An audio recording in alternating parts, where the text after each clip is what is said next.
¿Qué tal? Soy Jesús Conde, videotutorial número 27 del curso de C++, en el que vamos a seguir viendo en detalle el proceso de análisis y diseño orientado a objetos. Hasta ahora hemos visto la fase de análisis que se centra en entender el problema. El siguiente paso del proceso, la fase de diseño, que se va a centrar en crear una solución. Por tanto, si tuviéramos que definir a qué nos referimos cuando hablamos de esta fase de diseño, pues podemos considerarla como el proceso a través del cual vamos a transformar la comprensión de los requerimientos que hemos alcanzado en la fase anterior, gracias a la fase de análisis, y lo vamos a convertir en un modelo que pueda ser implementado como software. Y el resultado final de este proceso de diseño será la producción de un documento que recibe el nombre de documento de diseño. Vemos aquí esquematizado el contenido de este documento de diseño, dentro del cual podemos diferenciar dos grandes secciones: el diseño de clases y el mecanismo arquitectural. La sección del diseño de clases, a su vez, se divide en diseño estático, donde incluiremos todos los detalles sobre las distintas clases, sus características y sus relaciones. Y el diseño dinámico, donde detallaremos el modo en que las clases van a interactuar entre sí. Y en la sección de los mecanismos arquitecturales de este documento de diseño es donde incluiremos los modos sobre la implementación de la persistencia de los objetos, los alcances, las concurrencias, el sistema de distribución de objetos y demás. En este bloque vamos a centrarnos en los aspectos del diseño de clases dentro del documento del diseño. En posteriores prácticas del curso veremos también cómo implementar distintos mecanismos arquitecturales. Lo primero, por tanto, es definir lo que son las clases. Probablemente si participas en un proyecto como programador en C++, será aquí donde empiece tu trabajo real para crear las clases, recibiendo toda la información recabada en la fase de análisis anterior y a partir de la cual debes ahora definir las clases necesarias. Para empezar, indicar que los métodos formales de diseño requieren que separemos los conceptos de clases C++ del concepto de diseño de clases, aunque están íntimamente relacionados entre sí, pero no son lo mismo. Las clases C++ que escribiremos en su momento en código serán el resultado, la implementación de las clases que vamos a diseñar ahora. Por tanto, en esta fase de diseño lo que hacemos es modelar, crear modelos de clases que posteriormente implementaremos con código como clases C++. En el fondo se trata de un tema estrictamente teórico y de buen método. En la mayoría de las ocasiones se habla de estos dos tipos de clases sin diferenciarlos, ya que estas diferencias son abstractas. Por ejemplo, cuando decimos que en nuestro modelo que estamos diseñando la clase caballo va a tener un método llamado relinchar, entendemos también que estamos diciendo que pondremos un método relinchar en la clase C++ caballo que crearemos posteriormente. Así que empezaremos por capturar las clases en el modelo de diseño a través de diagramas UML y posteriormente las convertiremos en clases de código C++ que puede ser compilado. La distinción es sutil, pero también significativa, importante. De todos modos, el principal problema para la mayoría de los desarrolladores en esta fase es dar con el conjunto inicial de clases que se necesita, qué clases vamos a tener que crear y también tener claro qué es lo que hace que una clase esté bien diseñada.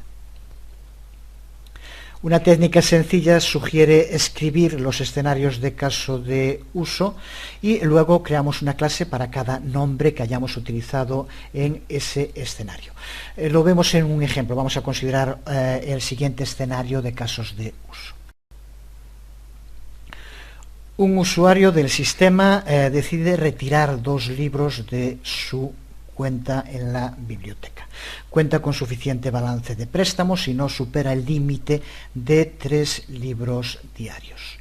Del otro lado, el sistema está funcionando, la impresora funciona correctamente para imprimir el justificante y la red que lo conecta con el resto de sistemas funciona también correctamente.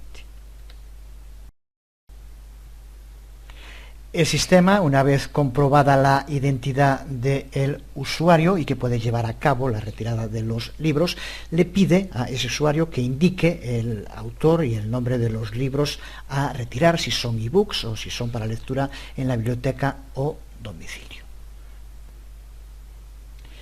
El usuario lleva a cabo la petición, escribe el nombre de los libros, indica, pues, por ejemplo, que son para retirar de la biblioteca y para préstamo en domicilio por una semana. El sistema anota en la cuenta del usuario los libros que va a retirar y le entrega un volante impreso con el justificante para que pueda retirar los libros de la biblioteca. El último paso, el usuario, mediante el uso de ese justificante, retira los libros que quedan anotados como en posesión del usuario. Pues tenemos un ejemplo típico de escenario con distintos casos de uso para los cuales en esta fase lo que tenemos que hacer ahora es diseñar clases. Y como decíamos, un método para empezar a diseñar esas clases, una vez que tengamos claro el escenario, es utilizar los nombres que hemos ido elaborando aquí para dárselo a las clases que vamos a diseñar. Y a partir de los casos de uso que se encuentran en el escenario, podemos hacer una clasificación con los distintos nombres, algo parecido a lo que vemos aquí en pantalla. Desde luego no es necesario y ni siquiera tampoco es conveniente crear una clase para cada nombre, pero sí es un modo de que determinemos cuáles van a ser nuestras necesidades y ahora podemos agrupar los nombres, bien si hay sinónimos, por ejemplo podemos tener un sitio usuario en otro cliente, o bien viendo cómo agruparlos y las relaciones que pueda haber entre clases, subclases que formen parte de un mismo grupo. Podemos determinar una serie de nombres entre los cuales va a girar todo el diseño, como por ejemplo aquí vemos usuario, cuenta, biblioteca y préstamos, que veremos en algún momento, y después otros nombres que están relacionados y que podríamos convertir en el diseño en subclases. Lo que hemos empezado a hacer con esto no es tanto extraer los nombres de los casos de uso en el escenario, como empezar a transformar objetos desde el dominio del análisis, objetos en el diseño. Y cuando nos encontramos con que tenemos que empezar y tenemos, pues, aunque sea un escenario medianamente complejo como este, empezar a preguntarnos ¿qué hago yo ahora aquí con todo esto? Pues una forma de poder empezar a organizar la información es la que estamos viendo. Porque a menudo muchos de los objetos en el dominio tienen sus sustitutos en el diseño. Recuerda que cuando hablamos de dominio hablamos, por llamarlo así, del mundo real. El usuario de nombre tal que realmente recibe un volante para su préstamo de una terminal de una biblioteca que también es real. Cuando hablamos de objetos se le llama también sustitutos para distinguir entre el volante real creado por la terminal e imprimido por una impresora y el objeto volante en nuestro diseño, que es meramente una abstracción intelectual implementada en nuestro código. En ocasiones puede que nos encontremos con que los objetos del dominio tienen una representación directa en un objeto en el diseño. Es decir, que hay una correspondencia uno a uno entre los objetos del dominio de esa, entre comillas, realidad y los objetos del diseño. Pero muchas otras veces puede que no sea justo así. Puede ser que un único objeto del dominio sea representado por varios objetos de diseño distintos, o a veces puede que varios objetos de dominio sean representados por un único objeto de diseño. En definitiva, que no es tampoco obligatorio que tenga que haber siempre esa correspondencia uno a uno. Observa en la imagen como ya hemos empezado por crear algunas de las relaciones. Por ejemplo, los préstamos a domicilio ya ha sido capturado como una especialización de préstamos. No es necesario ningún análisis más en profundidad para saber que esa relación existe y por lo tanto es autoevidente, así que ya la podemos capturar de entrada dentro de nuestro proyecto. También desde la fase de análisis sabemos que este sistema de bibliotecas va a estar conectado a una impresora, cuenta con una terminal, una pantalla, y también con otros sistemas asociados con los que intercambia información. Y para que funcione tiene que estar siempre conectada a la red. Son ya también relaciones dentro del conjunto de las clases que sabemos que existen y que ya podemos empezar a diseñar. Se trata, desde luego, de un muy primer paso que muy probablemente posteriormente vamos a tener que modificar. Y además la mayor parte de las relaciones entre las distintas clases no están tan claras, entre los distintos objetos, de momento vamos a llamarle así, no están tan claras en un principio y es mejor esperar hasta que avancemos en nuestro proyecto de diseño para ir determinando esas relaciones en detalle. Después que hayamos transformado los objetos de dominio en objetos de diseño, también podemos empezar a buscar otros objetos útiles en tiempos de diseño. Como normas generales, aunque eso en cada caso va a depender mucho del dominio que estemos estudiando, pero como normas generales, cada uno de los actores que aparece en el escenario deberá tener una clase en el diseño. En el ejemplo que vemos ahora, pues usuario, terminal, por ejemplo, tienen que tener su clase. Es lo que hacíamos hace un momento. Pero existen otros objetos de dominio que deben también encapsularse en una clase propia. Por ejemplo, la interfaz de comunicación entre nuestro sistema y otros posibles sistemas existentes. Esta comunicación tenemos también que encapsularla en una interfaz de clase única. Si la encapsulamos, protegemos nuestro código de cambios que puedan realizarse en cualquiera de los dos sistemas. Al utilizar esta interfaz de clase, podemos cambiar nuestro diseño en esa parte o adaptarnos a cambios en el diseño de los otros sistemas sin tener para ello que romper todo el código y estar modificando otras partes distintas de esta interfaz de clase concreta. Con esto nos aseguramos que esa parte de nuestro programa que depende de sistemas externos va a seguir siempre funcionando, mientras que los dos sistemas que se comunican tengan una interfaz convenida por ambos y van a poder seguir intercambiando la información sin interferencias y sin tener que llevar a cabo modificaciones en las otras partes del programa. Así que, por lo tanto, es otro ejemplo este tipo de comunicaciones con otros sistemas externos que deben siempre estar encapsulados en clases. De modo similar debemos crear clases siempre que tengamos que llevar a cabo manipulaciones con datos. Si tenemos que transformar datos de un formato a otro, por ejemplo, cambios de divisas o de tipos de medidas, también deberemos siempre encapsular esa transformación dentro de una clase propia. Podemos usar esta técnica, por ejemplo, cuando tenemos que convertir datos en formatos que son los que nos piden otros sistemas con los que nos vamos a comunicar, o para la transmisión de datos sobre Internet. En resumen, en cualquier momento que tengamos que manipular datos en un formato especificado, debemos encapsular el protocolo detrás de una clase de manipulación de datos. Otra de las situaciones en las que siempre tenemos que crear una clase. Lo mismo cuando nuestro sistema tenga que generar vistas o informes.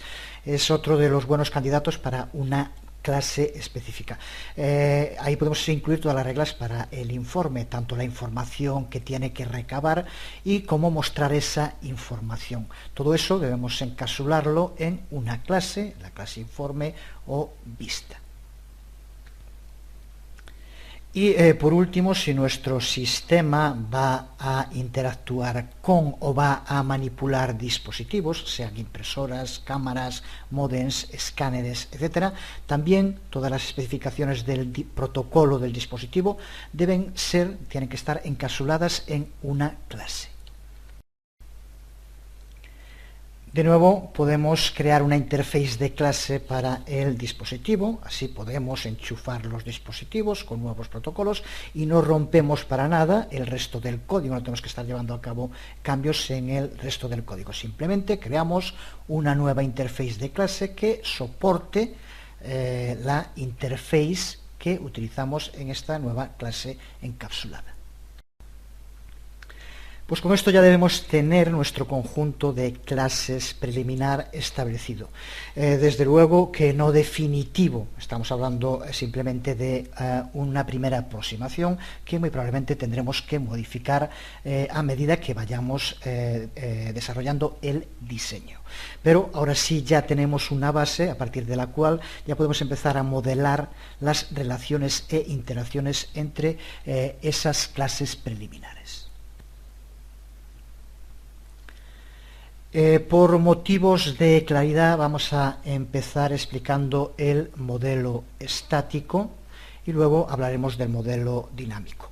Lo cierto es que en el proceso de diseño real nos vamos a estar moviendo constantemente entre los modelos estático y dinámico, que son inseparables. Vamos a tener que estar fijándonos en los detalles, tanto en el modelo estático como en el dinámico, y de hecho, como decíamos hace un momento, modificando las clases previas o añadiendo nuevas clases, y de ese modo también iremos claramente delineando los detalles de cada una de las clases hasta que estén perfectamente definidas. Y para ello, tanto en el modelo estático como dinámico, iremos aprendiendo de cada una de las clases, de sus relaciones y de sus interacciones. Este modelo estático se centra en tres áreas de preocupación. La primera de ellas, las responsabilidades de la clase; la segunda, los atributos de la clase; y la tercera, las relaciones de la clase.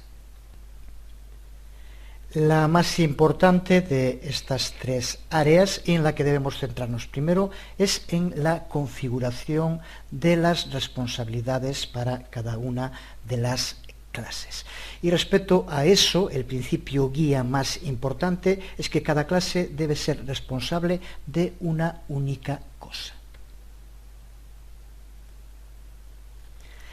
Esto, desde luego, no quiere decir, ni mucho menos, que cada clase tenga un solo método. Muy al contrario, muchas clases tendrán docenas de métodos. Pero todos estos métodos tienen que ser coherentes y cohesionados. Es decir, deben relacionarse todos unos con otros y contribuir a la capacidad de la clase para cubrir una única área de responsabilidad. Para lograr código claro, esto es un principio fundamental. Por tanto, en un sistema bien diseñado, cada objeto es una instancia de una clase bien definida y bien entendida, y que es responsable de una única área de responsabilidad. Las clases en general delegan las responsabilidades ajenas en otras clases relacionadas. Si vemos que hay que tratar responsabilidades distintas, creamos una clase nueva relacionada con esta clase con la que estemos trabajando. Crear clases que solo tengan una única área de responsabilidad es el mejor modo de crear código altamente sostenible. Para tener un mejor manejo de las responsabilidades de nuestras clases, podemos encontrar muy beneficioso empezar nuestro trabajo de diseño con las llamadas tarjetas CRC o CRC Card de clase, responsabilidad y colaboración. Como decía, CRC significa clase, responsabilidad y colaboración. Y hace referencia a los temas en los que nos vamos a centrar en el trabajo en las denominadas sesiones CRC. Una tarjeta CRC no es nada más que una tarjeta Index 6x4. Si acostumbrabas a visitar bibliotecas antes de que estuvieran informatizadas, pues el sistema en el cual se podía buscar los libros pues era utilizando este tipo de tarjetas que se denominan así Index 6.4. Es un dispositivo muy simple, de baja tecnología, pero que nos permite trabajar con otras personas para entender las responsabilidades primarias de nuestro conjunto inicial de clases ya determinado. ¿A qué nos referimos cuando hablamos de sesiones de tarjetas CRC? Para empezar, el primer paso es reunir un grupo de estas tarjetas Index 4.6 en blanco y reunirnos en torno a una mesa de conferencias y empezar una sesión de este tipo. Veamos cómo se desarrollaría una de estas sesiones CRC. Partamos de que estamos trabajando en un proyecto de cierta envergadura. En este caso, cada sesión CRC debe ser atendida por un grupo de entre 3 y 6 personas. Más gente hacen que este tipo de sesiones sean muy inmanejables, se hacen muy caóticas.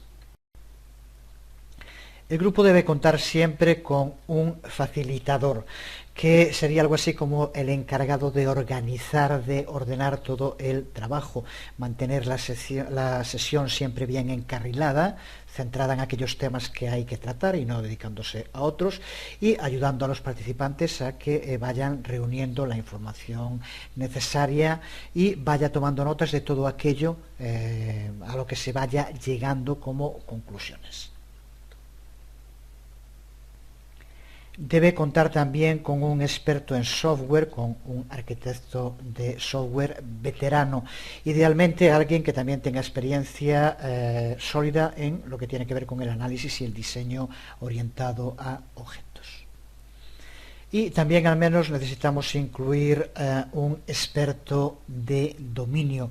Recuerda que ya lo comentamos en varias ocasiones, cuando hablamos de un experto de dominio, es aquel que es un experto en el tema sobre el cual vamos a desarrollar el software en la vida real. En este caso sería un experto en todo lo que tiene que ver con los entresijos internos del funcionamiento de una biblioteca. No tiene por qué ser un programador, pero puede ayudar mucho a entender los requerimientos que va a tener el sistema que queremos desarrollar y puede proveernos con asesoramiento experto sobre las necesidades concretas y cómo debe funcionar el sistema. Y el ingrediente más esencial en una sesión CRC es la claramente visible ausencia de jefes, no tiene que haber ningún director. Se trata de una sesión creativa, espontánea, que debe ser liberada del corsé de tener que impresionar a un jefe, a ver qué digo para quedar bien. El objetivo aquí es explorar, arriesgarse, decir cosas que no están bien, ir desenredando la trama de las responsabilidades de las clases y entender cómo pueden interactuar unas con otras. Así que empezamos la sesión CRC reuniendo al grupo en torno a una mesa de conferencias y con un pequeño montón de tarjetas Index 4x6 encima de la mesa. En la parte superior de cada tarjeta CRC escribimos el nombre de una única clase, dibujamos una línea vertical en el centro de la tarjeta y escribimos a la izquierda responsabilidades y a la derecha colaboraciones.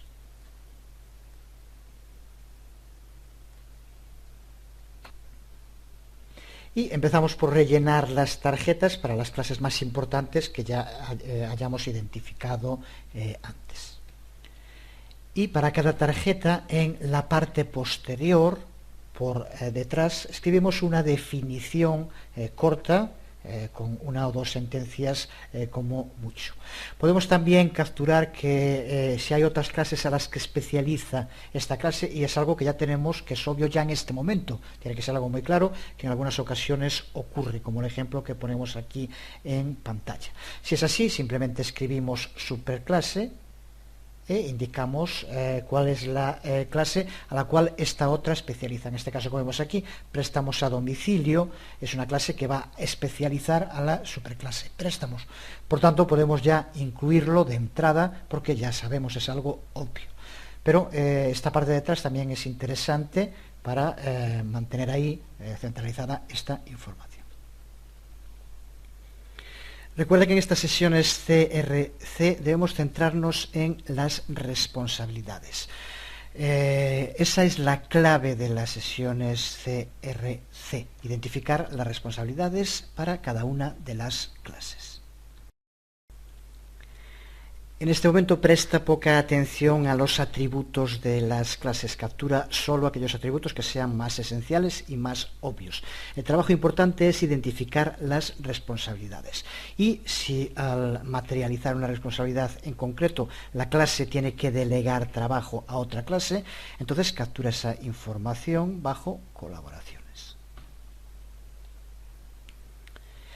A medida que vayamos avanzando en la sesión CRC, mantén siempre un ojo, fíjate, en la lista de responsabilidades que vayas añadiendo a cada una de las clases. Si te quedas sin espacio en la tarjeta 4.6 para incluir más responsabilidades, puede que sea el momento de preguntarse si no estaremos asignando demasiadas responsabilidades, demasiado trabajo para una única clase. Recuerda que cada clase debe ser responsable de un área general de trabajo solo y las distintas responsabilidades que estén listadas en una clase tienen que ser coherentes y cohesivas entre sí, lo que quiere decir que tienen que trabajar juntas para alcanzar la responsabilidad general de la clase. Por tanto, en este punto de la fase de diseño, en las sesiones con tarjetas CRC, no vamos a centrarnos en las relaciones entre las clases y tampoco nos vamos a preocupar por la interface para la clase o qué métodos de esa clase van a ser públicos o privados. No es aquí ahora el momento. La clave es entender lo que va a hacer cada una de las clases, dejar eso claro antes de pasar a la siguiente fase. Para entenderlo mejor, si hubiera que comparar con algo estas sesiones con las tarjetas CRC, podríamos compararlas con un juego de rol, con las personas en torno a la mesa y con las tarjetas CRC, que incluye cada una de ellas una clase. El siguiente paso es lo que denominan en francés algo así como antropomorfizar, que es un auténtico palabra, que es intentar darle cualidades humanas a cada clase, ponernos en el sitio de la clase y hacer nosotros el papel como si estuviéramos en una obra, en una representación. De ahí ese sentido de compararlo con un juego de rol. Yo voy a ser, por ejemplo, préstamos, yo voy a ser terminal y vemos qué es lo que tenemos que hacer, qué papel jugamos en esa historia que estamos con. Vayamos entonces a nuestro escenario CRC, con los actores sentados en torno a la mesa y las tarjetas de modo arbitrario colocadas sobre la mesa. Y vamos a empezar a movernos a través del escenario que queremos crear. Volvemos a recordar ahora el argumento de nuestra obra. Si recuerdas, lo veíamos al principio, era algo así como un usuario que solicita retirar 2 libros. Su balance de préstamos es positivo, el sistema funciona correctamente y el sistema le pide al usuario una información. El usuario hace la petición indicando el nombre de los libros que quiere retirar, el sistema anota el préstamo en la cuenta del usuario, envía la información a la terminal e imprime un volante con la impresora para entregarle al usuario. Ese es el escenario, con distintos casos de uso, que estamos ahora intentando capturar con las tarjetas CRC. Empezamos entonces la representación de la obra. Vamos a considerar que son 5 los actores, los participantes en la sesión CRC. Uno será Juan, el que denominábamos antes el facilitador, también diseñador orientado a objetos. Otro, Bernardo, el programador experto, y un experto o una experta de dominio y un programador. También estaría bien que estuviera dentro de la sesión CRC el cliente o un representante de la empresa que nos ha pedido que realicemos este software, ya que sus opiniones siempre van a ser claves en el desarrollo, desde luego. De momento, como decíamos, las tarjetas donde hemos puesto las clases que ya hemos ido detectando en las fases anteriores, las colocamos sin ningún orden encima de la mesa. Y también sin ningún orden, cualquiera de los participantes coge una tarjeta que va a contener el nombre de una clase. Por ejemplo, Juan coge una tarjeta donde va a poner que es préstamos a domicilio, esa clase. Y entonces empezaría a intentar jugar su papel. Eso es lo que se refiere cuando se habla de humanizar a la clase. Juan empieza a decir qué papel juega en la obra, como siendo la clase préstamos a diría algo así como: yo le digo al usuario cuántos libros tiene disponibles para préstamo, él me pide 2 libros y yo le envío un mensaje a la terminal diciéndole que le entregue un volante de préstamo de 2 libros con los datos de esos libros al usuario. Bernardo coge su tarjeta, que resulta que es la tarjeta de terminal, y diría también algo como esto: yo soy la terminal, le entrego el volante con los libros al usuario y le envío un mensaje a Juan, a préstamos a domicilio, diciéndole que decremente su balance en 2 libros. Recuerda que estamos en una sesión abierta, espontánea, que aunque se use mucho de esa palabra, se puede comparar con lo que se llama a veces tormenta de ideas, en los que van a estar surgiendo dudas, preguntas, que no solo está bien que surjan, sino que debe de intentarse que todo salga a la superficie para dejar muy claras cuáles son las clases y cuáles son sus responsabilidades. Por eso en cualquier momento cualquiera de los miembros irá planteando dudas: esto no está claro, ¿qué ocurre con esto? Por ejemplo, Carmen podría plantear ahora quién es el que se va a encargar de saber cuál es el balance total de libros que están disponibles en este momento en la biblioteca. Los 2 que se acaban de prestar no van a estar disponibles durante X días. Y aunque esté en la cuenta del usuario indicado que se le han entregado, tiene que estar en otro sitio indicado que no están accesibles para otra posible petición de préstamo. Este es el tipo de preguntas que habría que irse haciendo. Creo que necesitamos un objeto nuevo para que se mantenga la información de los libros prestados y disponibles, así como las fechas de devolución, a partir de qué día van a estar disponibles, podría decir Carmen en este momento. Eso hará repensar al resto la situación en la que se encuentran en ese momento, a qué responsabilidades se está refiriendo y si será necesaria o no otra clase. Rosa, por ejemplo, puede decir que no es necesaria, que eso puede incluirse perfectamente dentro de la propia terminal. Y la discusión, esta especie de rol, seguiría, pues por ejemplo, planteando que desde luego que alguna clase tiene que responsabilizarse dentro de esta humanización, alguien tiene que coordinar la entrega de los libros. Y muy probablemente otro de los miembros, con lo que planteábamos ahora, llegaría a la conclusión de que se estaba sobrecargando a la terminal de responsabilidades, que tiene que coordinar la entrega de los libros, saber los libros que están disponibles, si el cliente tiene crédito para el préstamo o no, y que esto es el momento en el cual se hace necesario desdoblar y crear una nueva clase que se ocupe de una parte de las responsabilidades que se están incluyendo en la terminal. Esto es un ejemplo hipotético, teórico, pero de cómo deben ser este tipo de sesiones para aclarar cuáles son las clases necesarias y cuáles son las responsabilidades muy concretas de cada clase.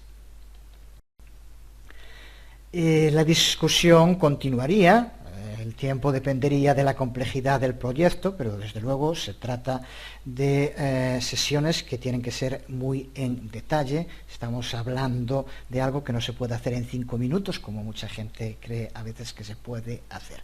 Así que habría que ir intentando desentrañar claramente, mediante este juego con las tarjetas CRC, cuáles son las responsabilidades para las distintas clases. Los participantes irán haciendo el papel de las clases, manejando las tarjetas, interactuando unos con otros, y de ese modo se puede ver en vivo los requerimientos del escenario y se clarifican las responsabilidades para cada una de las clases. También es importante, de ahí lo que denominamos al principio, que haya un facilitador en caso de que la discusión se pierda o se haga confusa, cosa que suele ser muy común. Es el momento para que el facilitador tome una decisión y ayude al grupo a no estancarse. De todos modos, siempre recordando que estamos en un proyecto, lo que se denominaría muchas veces aún ni siquiera en fase alfa, y por lo tanto ni mucho menos queda cerrado. En posteriores fases se podrá modificar si se ve que no queda otro remedio. Pero cuando se entra en discusiones que muchas veces no terminan nunca, es necesario alguien que diga: hasta aquí llegamos, este momento queda así, tomamos esta decisión y ya veremos posteriormente si es viable o no. Creo que con esto queda claro que estas sencillísimas tarjetas pueden ser unas herramientas muy poderosas para empezar con el diseño. Pero también es cierto que cuentan con una serie de limitaciones muy claras y que tenemos que conocer. El primer problema que tienen es que no escalan bien. En un proyecto que sea muy complejo podemos vernos realmente sobrepasados con una cantidad enorme de tarjetas CRC sobre la mesa, y simplemente intentar mantener la pista de cada una de esas tarjetas ya puede acabar siendo muy difícil. Este es un primer problema que se plantea y que se podría intentar solucionar dividiendo, como veíamos antes, en distintos escenarios antes de entrar en estas sesiones, que tendrían que ser, por lo tanto, más de una y planificadas previamente. El segundo problema es que tampoco capturan las interrelaciones entre las clases. Es verdad que podemos incluir las colaboraciones entre clases, como hemos visto, pero la naturaleza de esa colaboración no va a quedar modelada bien en las tarjetas, no va a quedar aquí indicada. Mirando las tarjetas no podemos saber si las clases se agregan una a otra, quién crea a cuál, etc. En tercer lugar, las tarjetas CRC tampoco capturan atributos, con lo que es difícil pasar de las tarjetas CRC al código directamente. Incluso, aunque no lo ponga aquí, lo que es más importante es que las tarjetas CRC son estáticas. Podemos exteriorizar las interacciones entre las clases, pero las tarjetas CRC por sí mismas no capturan esa información dinámica, que es la que hace que al final funcione el software. En resumen, las tarjetas CRC son un muy buen comienzo, pero necesitamos pasar estas clases a UML si queremos construir un modelo completo y robusto de nuestro diseño. Este tránsito de las tarjetas CRC a UML no es terriblemente difícil, pero sí que hay que tener claro que es un camino en un único sentido. Después de que hayamos movido las clases de las tarjetas CRC a diagramas UML, no podemos volver atrás otra vez a las tarjetas CRC. Llegados a ese punto, vamos a tener que aparcar las tarjetas CRC y ya no volvemos a utilizarla. Es simplemente demasiado difícil querer mantener los dos modelos sincronizados y estar con el diseño, UML, volver otra vez a las tarjetas. Así que primero hay que llevar a cabo este trabajo con las tarjetas.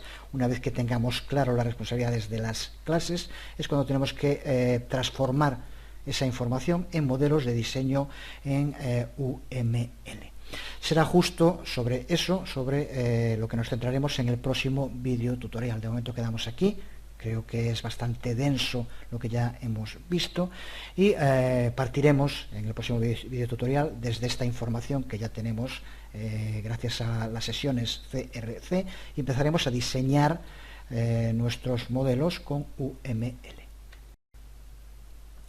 De momento nada más, nos quedamos aquí. Os habló Jesús Conde, nos vemos.